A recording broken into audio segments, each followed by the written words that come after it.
Assalamualaikum warahmatullahi wabarakatuh. Bismillah hamdan wa syukranillah la haula wala quwwata illa billah. Allahumma sholli ala sayyidina Muhammadin wa ala alihi washabihi wasallim. Amma ba'du. Sahabat sejati yang Allah muliakan, teriring doa dan salam. Semoga hingga kesempatan kali ini kita senantiasa dalam lindungan dan rahmat Allah Subhanahu wa taala, dalam keadaan sehat walafiat dan tidak kurang satu apa. Amin amin ya robbal alamin. Pagi ini saya mendapatkan banyak sekali pelajaran dengan wasilah bincang-bincang, ngobrol-ngobrol dengan teman-teman, meskipun hanya lewat sambungan telepon, tapi ternyata tidak membatasi ilmu Allah yang terus-menerus mengalir, mengilhami setiap kita, setiap waktu dan setiap saat tanpa henti-henti. Dan pagi ini kami tadi sempat berbincang mengenai kesombongan. Secara umum kita biasanya mengatakan orang sombong itu kalau orang itu suka pamer mobil, suka pamer rumah bagus, suka pamer jabatan, suka pamer pangkat, dan membangga-banggakan anaknya, membangga-banggakan leluhurnya dan lain sebagainya. Orang yang seperti itu kita cenderung menyebutnya orang sombong. Itu hal yang biasa dan lumrah kita temukan, bahwa orang yang berperilaku seperti yang tadi saya sebutkan dikategorikan orang sombong. Yang kedua, ada kesombongan yang sedikit tersamar. Kesombongan ini biasanya berbentuk yang tidak dohir, yang tidak materi, yang tidak kasat mata. Kita mungkin bisa belajar dari diri kita sendiri. Pernahkah kita merasa sombong kalau kemudian di hati kita ada perasaan bahwa saya seorang ahli zikir? Pernahkah kita merasa sombong ketika kemudian kita merasa orang yang paling mahir dalam menafsir Quran, membaca Quran dan memahami Quran? Pernahkah kemudian kita merasa sombong kalau kita setiap hari ke masjid kemudian memandang orang yang tidak pernah ke masjid itu lebih rendah dari kita? Pernahkah kemudian ketika kita merasa lebih baik dari orang lain itu sebagai kesombongan? Hampir dari setiap kita luput untuk mengamati jenis kesombongan seperti ini, padahal itu sangat nyata. Bersyukur kalau kita kemudian diberikan kesadaran oleh Allah bahwa sifat dan sikap kita ketika merasa lebih baik dari orang lain adalah kesombongan yang sebenarnya jauh lebih besar daripada ketika orang yang pamer mobil, dengan orang yang pamer hartanya, dengan orang yang pamer kekayaannya, dengan orang yang membangga-banggakan anak keturunannya dan leluhurnya.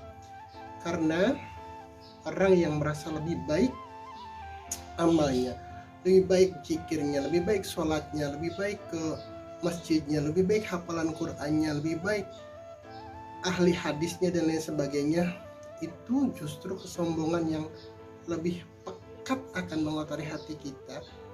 Makanya sering-sering kita memeriksa hati kita, apakah kemudian kita ada di antara kelompok yang kedua ini.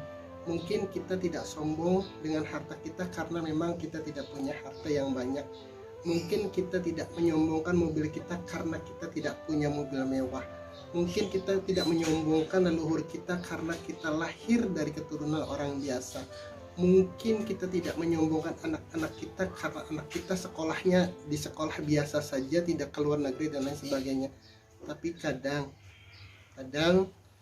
itu tadi, ketika kita sudah merasa pengamal dan ahli zikir, kita kemudian merasa lebih baik dari orang lain, kita merasa eksklusif, kita merasa tidak level kalau bergaul dengan orang-orang yang tidak pengamal zikir.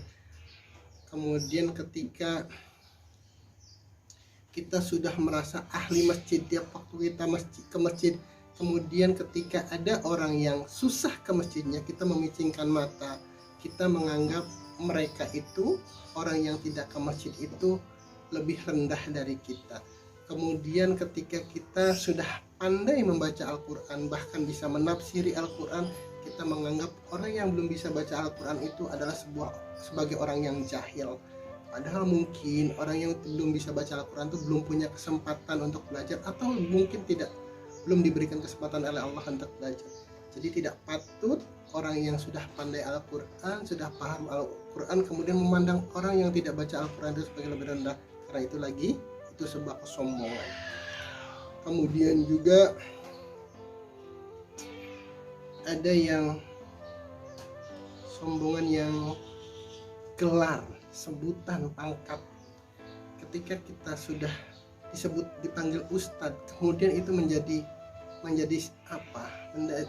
hijab, menjadi halangan bagi kita untuk bergaul, berkomunikasi dengan orang-orang yang tidak selevel dengan gelar ustadznya.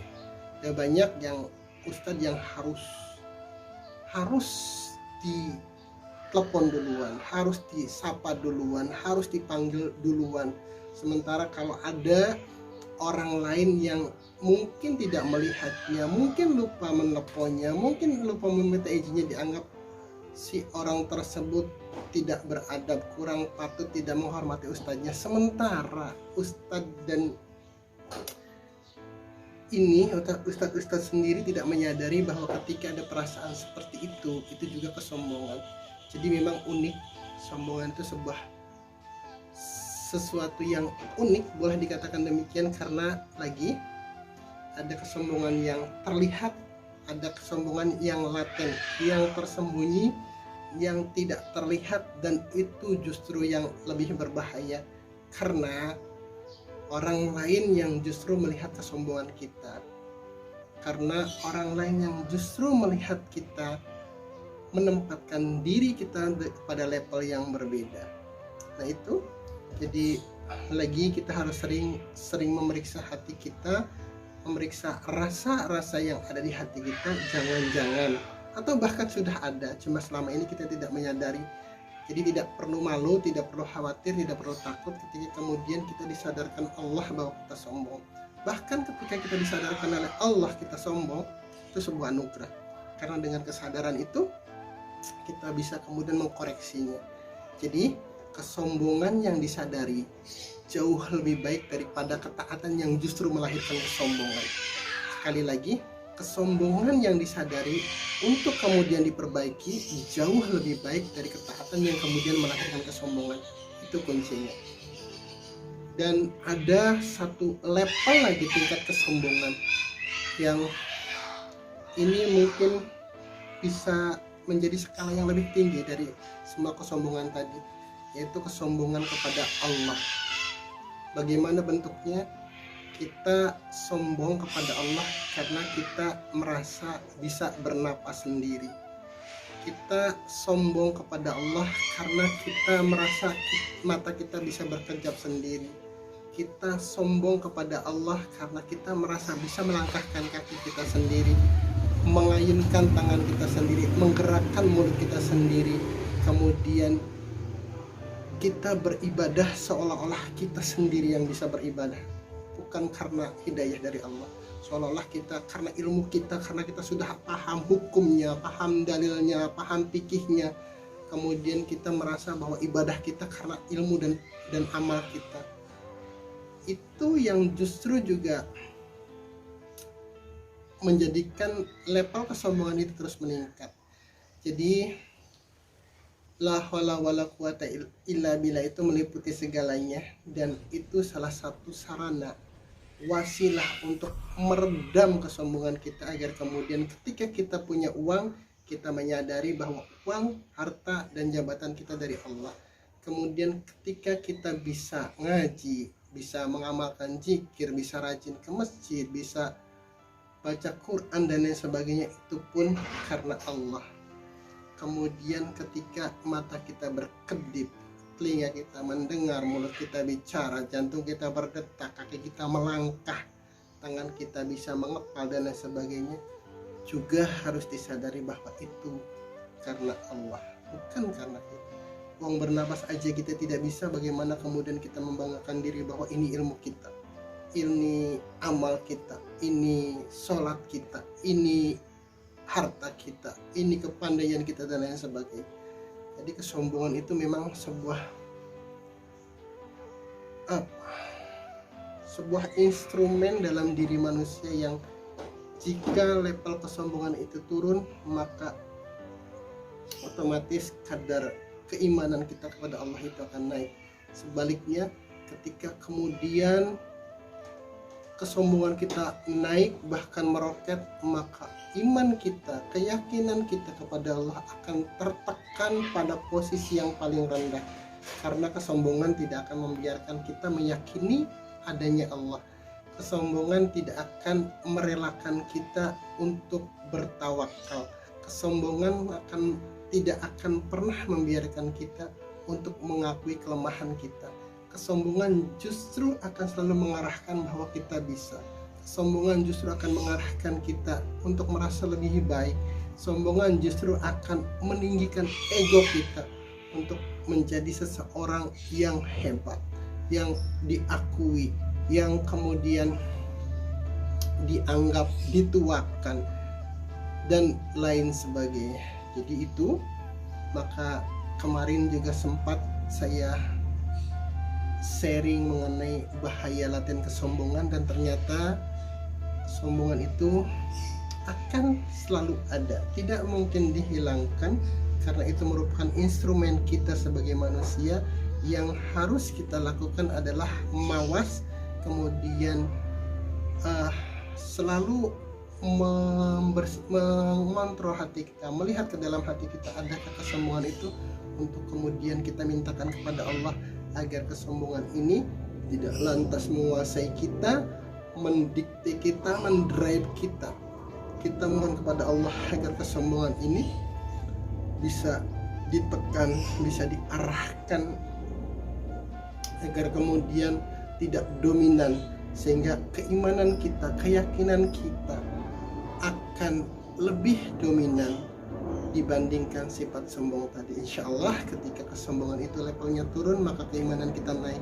Pun sebaliknya, ketika kesombongan naik, maka keimanan kita akan turun.